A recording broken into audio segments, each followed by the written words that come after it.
Hello friends, welcome back to my YouTube channel. And आज के video में आपका बहुत बहुत स्वागत है प्यारे मीठे भाइयों बहनों। सेजल टीजल, ये दोनों बाबा के अनमोल रतन हैं, बाबा का वरदान है। ये जब हुई तभी से मैं ज्ञान में आया हूँ। 7 साल 8 साल लगभग होने वाले हैं। दोनों सेंटर जाती है, मुरली सुनती है ना। कल भी जाएगी, ब्लड डोनेशन कैंप है कल सेंटर में। ये भी ब्लड डोनेट करेगी, ये भी करेगी। ये एक बोतल करेगी, ये एक बोतल करेगी। अच्छा, ब्लड डोनेट क्यों करना चाहिए बताओ? क्योंकि हम लोग का शरीर में जो गंदा ब्लड निकल जाएगा। गंदा ब्लड निकल जाता है। ब्लड डोनेशन से लोगों पुण्य कर्म होता है। और क्या होता है? लोगों की जान बचती है कि नहीं? तो ब्लड डोनेट करना चाहिए, उससे कोई हानि नहीं है कि नहीं? तो कल की मुरली में बाबा ने कहा था, बच्चे तुम्हें, मीठे बच्चे, बाबा ने तुम्हें कौन पढ़ाने आया है? बाबा। विचार करो तो खुशी में रोमांच खड़े हो जाएंगे। ऊंचे से ऊंचा बाप पढ़ाते हैं, ऐसी पढ़ाई कभी छोड़नी नहीं चाहिए। स्कूल का पढ़ाई कभी छोड़ती है? तो बाबा का पढ़ाई कैसे छोड़ेंगे? बाबा कौन है? बाबा परम पिता परमात्मा ऊंचे से ऊंचे बाप है, गुरु है, सदगुरु है, टीचर है। वो हम सब आत्माओं के पिता है। सबसे ऊंचा वही, उनसे ऊंचा कोई नहीं है। तो वो जब पढ़ाने आए तो हमको कितना पढ़ना चाहिए? और एक मम्मा। हाँ, अभी तुम बच्चों को कौन सा निश्चय हुआ है? निश्चय बुद्धि की निशानी क्या होगी? कल बाबा ने कहा, बच्चे अब जो तुम पढ़ाई पढ़ रहे हो उससे डबल सितारे राजाओं का राजा बनेंगे। विश्व का मालिक बनाने आया है बाबा। लौकिक पढ़ाई से क्या बनते हैं? डॉक्टर, इंजीनियर, ये सब बनते हैं। लेकिन बाबा की पढ़ाई से रानी, महाराजा, महारानी, नर से नारायण, नारी से लक्ष्मी। और आज की मुरली में बाबा ने कहा है, बच्चे, कल की मुरली के 2 शब्द याद है? संशय, निश्चय।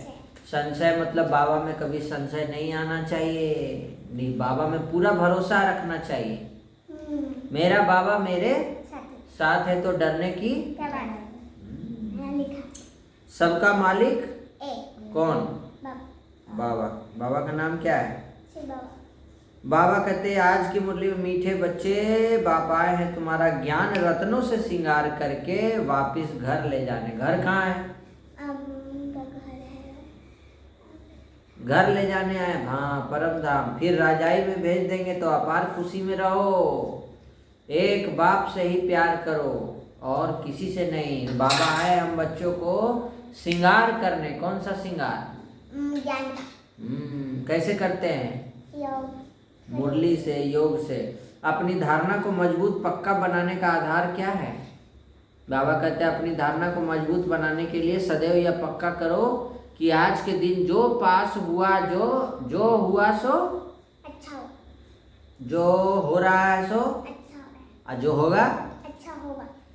Nothing new. जो कुछ हुआ कल पहले भी ऐसे हुआ था, नथिंग न्यू। यह लड़ाई 5000 वर्ष पहले भी लगी थी, फिर लगेगी जरूर। इस भंबोर का विनाश होना ही है। ऐसे हर पल ड्रामा की स्मृति में रहो तो धारणा मजबूत होती जाएगी। ये ड्रामा की स्मृति में हमको रहना है। ड्रामा क्या है? ड्रामा कल्याणकारी है ना।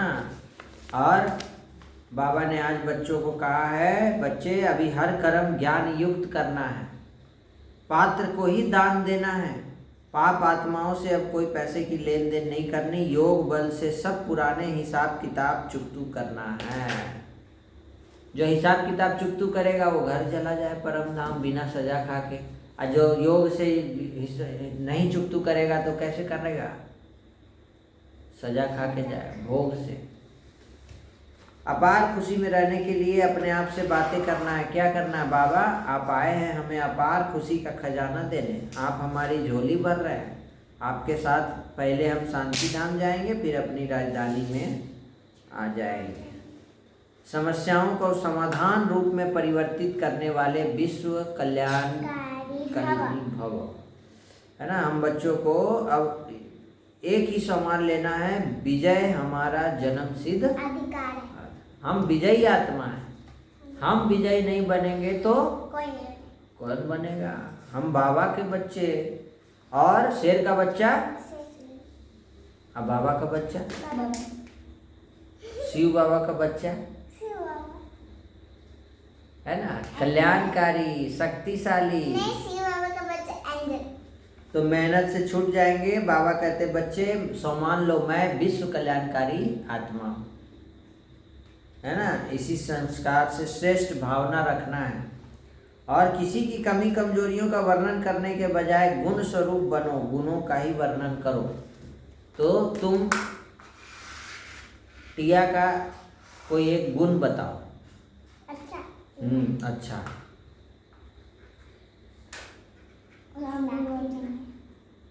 टिया का कोई अच्छा गुण बताओ एक ठो। वो चिल्लाती नहीं चिल्लाती है। अच्छा, तुम बताओ दीदी का एक ठो कोई अच्छा गुण।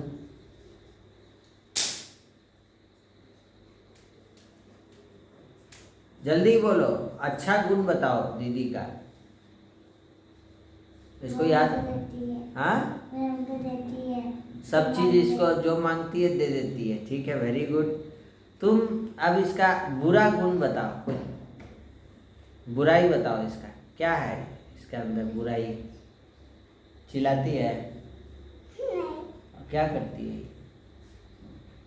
अच्छा, तुम बताओ बुराई दीदी का। बहुत मारती है। बहुत मारती है। और तुम क्या करती है?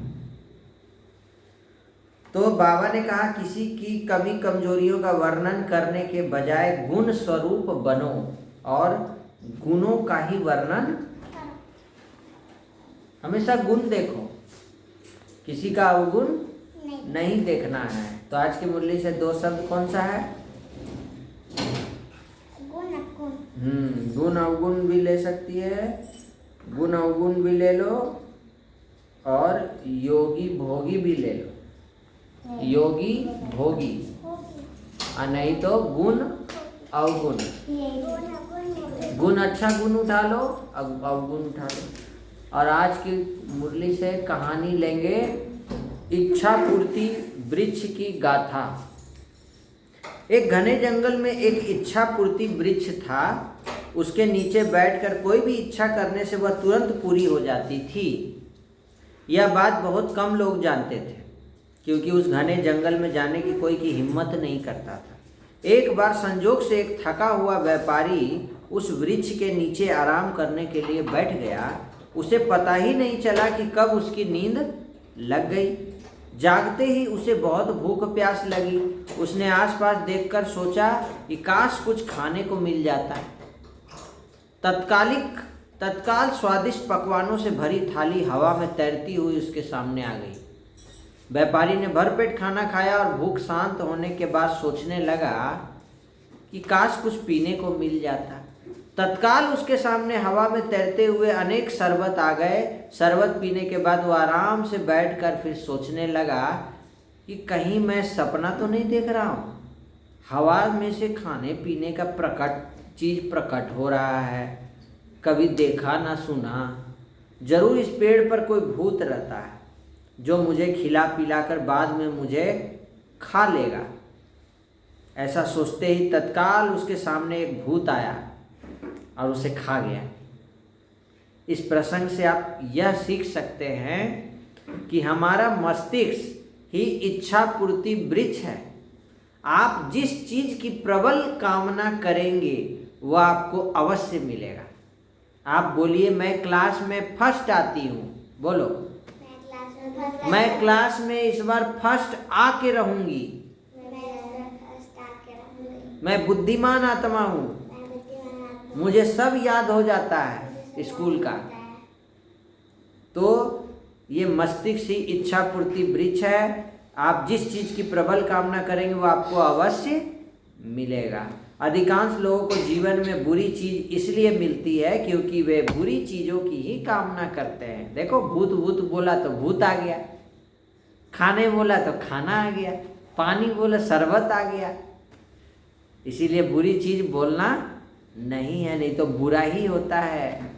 इंसान ज़्यादातर समय सोचता है कि कहीं बारिश में भीगने से मैं बीमार ना हो जाऊं, और वह सच में बीमार हो जाता है।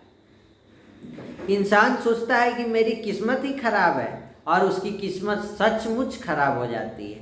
इस तरह आप देखेंगे कि आपका अवचेतन मन इच्छा पूर्ति वृक्ष की तरह आपकी इच्छाओं को ईमानदारी से पूर्ण करता है। इसलिए आपको अपने मस्तिष्क में विचारों को सावधानी से प्रवेश करने की अनुमति देनी चाहिए। आपके दिमाग में कोई उल्टा पुल्टा बुरा शब्द ना आ जाए। विचार जादूगर की तरह होते हैं, जिन्हें बदलकर आप अपना जीवन बदल सकते हैं। इसीलिए सदा क्या सोचना है? अच्छा। पॉजिटिव, अच्छा सोचना, सकारात्मक। बाहर की दुनिया बिल्कुल वैसी है जैसा कि हम अंदर से सोचते हैं। हमारे विचार ही चीज़ों को सुंदर और बदसूरत बनाते हैं। पूरा संसार हमारे अंदर समाया हुआ है, बस ज़रूरत है चीज़ों को सही रोशनी में रखकर देखने की।